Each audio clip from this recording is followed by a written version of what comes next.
Yes we are live now. Hello friends, this is Himanshi and welcome to discuss करेंगे CTET पे एक update है। NCTE ने नया एलिजिबिलिटी रूल कह लीजिए या एक क्लैरिफिकेशन दी है सीटेट एलिजिबिलिटी पे कि क्या मान्यता रहेगी। ये बहुत बड़ी कंफ्यूजन रहती है बहुत बार कि फर्स्ट ईयर में है तो क्या हम सीटेट का एग्जाम दे सकते हैं अगर अपनी टीचिंग ट्रेनिंग के फर्स्ट ईयर में। टीचिंग ट्रेनिंग बोले तो कोई भी बीटीसी, डीएलएड, बीएड, बीएलएड, कोई भी आपका टीचिंग ट्रेनिंग कोर्स जिसमें आप ट्रेनिंग ले रहे हैं टीचिंग की, मतलब टीचर बनने के लिए। तो इसके फर्स्ट ईयर में आप अगर हैं और आपके एग्जाम्स हो गए और रिजल्ट आ गया है तो हम दे पाते हैं कि नहीं दे पाते, इस तरह की बहुत सारी बातें चलती थी। सेकंड ईयर में ही दे सकते हैं या फिर क्या रहता है, इस पे भी क्लैरिटी सीटेट के नोटिफिकेशन में भी उस हद तक नहीं रहती। अगर आप देखेंगे तो सीटेट के नोटिफिकेशन में भी हमेशा यही लिख के आता है कि मान लीजिए 2020 में आपकी टीचिंग ट्रेनिंग कंप्लीट होगी तो उस केस में अब फर्क नहीं पड़ता आप फर्स्ट ईयर में कि सेकंड ईयर में, अगर 2020 में कंप्लीट होगी तो आप एलिजिबल हैं। इस तरह से रहती थी चीजें, लेकिन अभी इन्होंने ये चीज बिल्कुल ही क्लियर कर दी है। जो कोई ये पत्र लिखा गया है या कहें कि ये ऑर्डर पास हुआ है एक तरह से कि जो सीटीईटी यानी जो सीटीईटी सीटेट हो चाहे वो यूपीटेट हो कोई भी टेट हो, अगर आपने 2011 से अभी तक अपने अपीयरिंग में, जिसको हम अपीयरिंग कहते हैं या परसुइंग कह देते हैं, तो ये जो परसुइंग है यानी आपने एडमिशन लिया हुआ हो अपने टीचिंग ट्रेनिंग कोर्स में, चाहे वो फर्स्ट ईयर हो, सेकेंड ईयर हो, पेपर हुए हो नहीं हुए हो, है ना, बस आपको फॉर्म फिल कर देना है सीटेट का और आप अगर क्वालिफाई कर लेते हैं यानी 60% मार्क्स ले आते हैं तो आप एलिजिबल हैं, है ना। देखिए अगर हम बात करते हैं तो ये कह सकते हैं हम यहाँ कि चाहे परस्यूइंग मतलब आप कर रहे हैं किसी चीज को, परस्यू कर रहे हैं, है ना, लक्ष्य है कि आप कंप्लीट कर देंगे। दूसरी चीज अपीयरिंग हम कह देते हैं कि भाई अभी अपीयरिंग में है, यानी आप बीएड के सेकेंड ईयर में हो सकते हो, बीटीसी के या जेबीटी के, डीएलएड के सेकेंड ईयर में हो सकते हो, फर्स्ट ईयर में हो सकते हो। तो मतलब आपने एडमिशन ले लिया है और आप परस्यू कर रहे हैं, दैट मीन्स अब आप एडमिटेड हैं उस इंस्टीट्यूशन में, ठीक, या उस कोर्स में, किसी भी टीटीसी कोई भी टीचर ट्रेनिंग कोर्स ये हो सकता है जिसमें आप एडमिटेड हैं। 2011 से अब तक अगर आपने मतलब, क्योंकि जो अभी नियम आया था वो ये था कि अगर आपने एक बार सीटेट क्वालिफाई कर लिया तो वो लॉन्ग रन के लिए हो गया, लाइफ टाइम के लिए हो गया, चाहे 2011 से अब तक आपने कभी भी किया हो, यानी ये नियम जो है रेट्रोस्पेक्ट में लागू होता था। तो ये वही कह रहे हैं कि 2011 से अब तक जो भी एलिजिबिलिटी के नियम है उसके आधार पे जो परस्यूइंग है उसका मतलब है कि आपने चाहे वो फर्स्ट ईयर में दिया हो, सेकंड ईयर में दिया हो, यहाँ फर्स्ट ईयर सेकंड ईयर की खैर बात भी नहीं हुई है, इन्होंने सिंपल कहा है कि आपने एग्जामिनेशन से हमें कुछ नहीं लेना देना, आप बस टीचिंग ट्रेनिंग कर रहे हो। तो सिंपल तरीका हो गया कि अब जब भी फॉर्म आएगा, जो कि इस मंथ या नेक्स्ट मंथ हर हालत में आने ही है, आप फॉर्म फिल कर देंगे और चाहे आप फर्स्ट ईयर में हो, सेकंड ईयर में हो, अभी एडमिशन लिया हो अपने टीचिंग ट्रेनिंग में, फॉर्म फिल करेंगे मस्त तरीके से एक ही बार में क्वालिफाई करके और अभी से अपनी तैयारी शुरू कर देंगे बेफिक्र होकर। क्योंकि कई बार होता है कि मान लो 6 महीने पेपर नहीं हुआ या अब तो साल में एक बार ले रहे हैं, तो आपको टेंशन नहीं है उस केस में। अच्छा, इसमें एक और क्वेश्चन आता है कि मान लीजिए किसी के 90 मार्क्स आए, पहली बार पेपर देने पे 90 मार्क्स आए और वो आप अपीयरिंग में थे अपने टीचिंग ट्रेनिंग के, अब नेक्स्ट टाइम आपको नंबर बढ़ाने इसलिए आप दोबारा पेपर दे रहे हो, ऐसे आपका मन है ना, फर्क कुछ खास पड़ता नहीं है, तो आपको यह है कि भाई इस बार 120 आ जाएंगे, वो 120 हो सकता है आ गए, अगर नहीं आए मान लीजिए, अब 90 से कम पे तो खैर इसको यहाँ पे 99 कर लेते हैं, आपके 99 मार्क्स आए थे, 120 चाहिए थे, आपने 120 के लिए मेहनत की बट नंबर आ गए 90 इस बार, है ना। तो अब कई लोगों को ये डर रहता है कि ये 90 कहीं फाइनल तो नहीं हो जाएंगे, अगर मेरे पहले 99 थे तो कम तो नहीं हो जाएंगे या बढ़ेंगे कैसे। तो ये आपके हाथ में होता है कि आपने चाहे 6 बार सीटेट दिया हुआ हो या टेट दिया हुआ हो, आपको किस ईयर का सर्टिफिकेट लगाना है, तो वो आपकी मर्जी है कि आप ये 3 सर्टिफिकेट है, मान लीजिए जैसे मेरे पास 6-7 सर्टिफिकेट होंगे ही, ढूंढ ढांड के मिल जाएंगे, तो है ना, टीचिंग ट्रेनिंग से ऐसी मजाक में दे देते थे तब तो हम। तो अगर हम बात करें तो आप इनमें से जो चाहें वो अपनी मर्जी से यूज कर सकते हैं सर्टिफिकेट जब भी आप जॉब के लिए अप्लाई करेंगे, ठीक है, इतनी बात क्लियर है। शुभम चौधरी कह रहे हैं how to purchase CTET batch now, तो वही तरीका है, सिंपल करियरवेल ऐप डाउनलोड करेंगे, आपको डिस्क्रिप्शन में लिंक मिल जाएगा और वहां जाके अभी डिस्काउंट है, शायद 15 अगस्त तक चलेगा क्योंकि इस बार इंडिपेंडेंस डे का कुछ है स्पेशल। खैर, तो बात क्या हुई, इसमें 2-3 पैरा हैं, सिंपल सी बात है।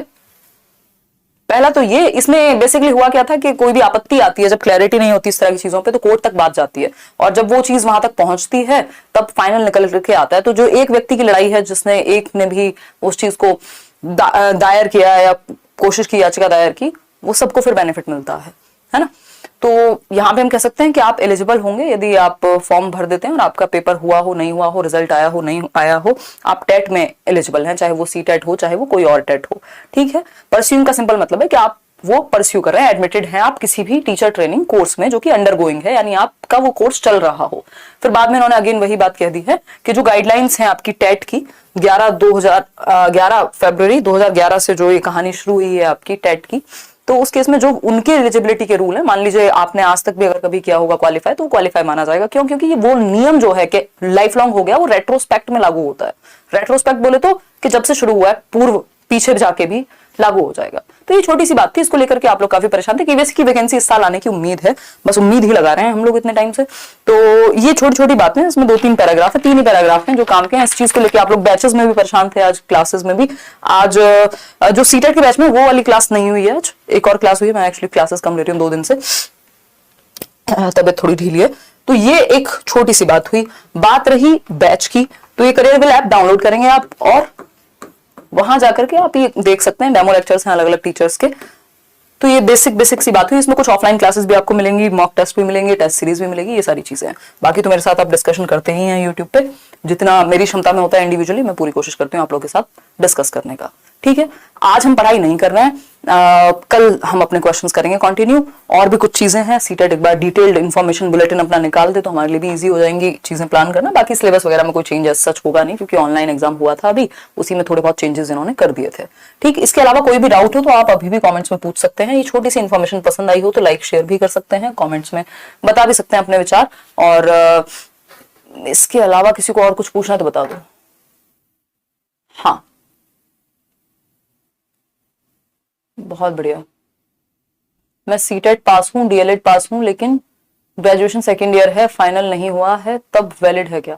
वो तो फर्क ही नहीं पड़ता ना, डीएलएड से मतलब है, ग्रेजुएशन से इनको कोई मतलब नहीं है। देखो, सीटेट देने का सबसे पहला क्राइटेरिया ये होता है एलिजिबिलिटी का कि आप कोई भी टीचर ट्रेनिंग कोर्स कर रहे हो, जिसको ये शॉर्ट फॉर्म में टीटीसी कहते हैं, है ना। आपकी ग्रेजुएशन पोस्ट ग्रेजुएशन से कोई फर्क नहीं पड़ता, आप 12th में हैं, ग्रेजुएशन में है, पोस्ट ग्रेजुएशन में है, एमफिल में है, इनको कोई फर्क नहीं पड़ता। आपको सीटेट देने का अधिकार ही तब है जब आप कोई भी टीचिंग ट्रेनिंग कर रहे होंगे, चाहे वो जेबीटी हो, आजकल तो खैर ये नाम चेंज हो गए हैं, चाहे वो बीटीसी हो, चाहे वो डीएलएड हो, चाहे वो बीएड हो, बीएलएड हो, है ना। समझ पा रहे हैं बात को? तो वो आपकी ग्रेजुएशन से इसका तो कोई तात्पर्य या ताल्लुक है नहीं।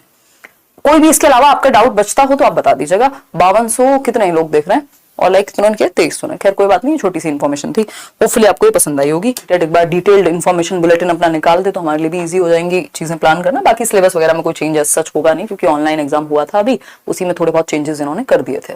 ठीक, इसके अलावा कोई भी डाउट हो तो आप अभी भी कॉमेंट्स में पूछ सकते हैं। ये छोटी सी इन्फॉर्मेशन पसंद आई हो तो लाइक शेयर भी कर सकते हैं, कॉमेंट्स में बता भी सकते हैं अपने विचार। और इसके अलावा किसी को और कुछ पूछना तो बता दो। हाँ, बहुत बढ़िया। मैं सीटेट पास हूँ, डीएलएड पास हूँ, लेकिन ग्रेजुएशन सेकंड ईयर है, फाइनल नहीं हुआ है, तब वैलिड है क्या? वो तो फर्क ही नहीं पड़ता ना, डीएलएड से मतलब है, ग्रेजुएशन से इनको कोई मतलब नहीं है। देखो, सीटेट देने का सबसे पहला क्राइटेरिया ये होता है एलिजिबिलिटी का कि आप कोई भी टीचर ट्रेनिंग कोर्स कर रहे हो, जिसको ये शॉर्ट फॉर्म में टीटीसी कहते हैं, है ना। आपकी ग्रेजुएशन पोस्ट ग्रेजुएशन से कोई फर्क नहीं पड़ता, आप 12th में हैं, ग्रेजुएशन में है, पोस्ट ग्रेजुएशन में है, एमफिल में है, इनको कोई फर्क नहीं पड़ता। आपको सीटेट देने का अधिकार ही तब है जब आप कोई भी टीचिंग ट्रेनिंग कर रहे होंगे, चाहे वो जेबीटी हो, आजकल तो खैर ये नाम चेंज हो गए हैं, चाहे वो बीटीसी हो, चाहे वो डीएलएड हो, चाहे वो बीएड हो, बीएलएड हो, है ना। समझ पा रहे हैं बात को? तो वो आपकी ग्रेजुएशन से इसका तो कोई तात्पर्य या ताल्लुक है नहीं। कोई भी इसके अलावा आपका डाउट बचता हो तो आप बता दीजिएगा। 5200 कितने लोग देख रहे हैं और लाइक कितने किया? 2300। खैर कोई बात नहीं, छोटी सी इन्फॉर्मेशन थी, होपफुली आपको ये पसंद आई होगी।